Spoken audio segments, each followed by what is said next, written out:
sirras buni ota-onalarga jo'natib qo'yasizlar. Mana ko'ryapsizlar, maktab boshlanadi yaqinda. Ha deb 12 varaqla daftar olib beryapmizlar. Bitta dazmol bilan ishlang hal. Mana ko'ryapsizlar. Juda oson. Bitta dazmolni olasizlar, shuni qizdirib olasizlar, bo'ldi. O'sha daftari to'ladi, tashib yorib, yoqib yorishga shoshilmanglar.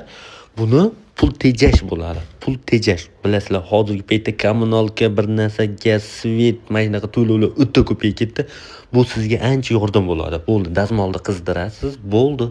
Ishingiz hal. Mana yangi daftar bo'ladi, 12 varaqli. Yaxshilab bitta dazmollaysiz, bo'ldi. Ishingiz hal. Bu videoni sirras ota-onalar gruppasiga ham, o'sha qarindosh urug'lar gruppasiga ham, do'stlar gruppasiga ham, hamma gruppaga tarqatish kerak. Sirras tarqatish kerak. Bu lifehackdan foydalaninglar ota-onalar. Sizlarga juda muhim bu va kerakli video. Iloji boricha tarqatamiz, kanalga obuna bo'lamiz.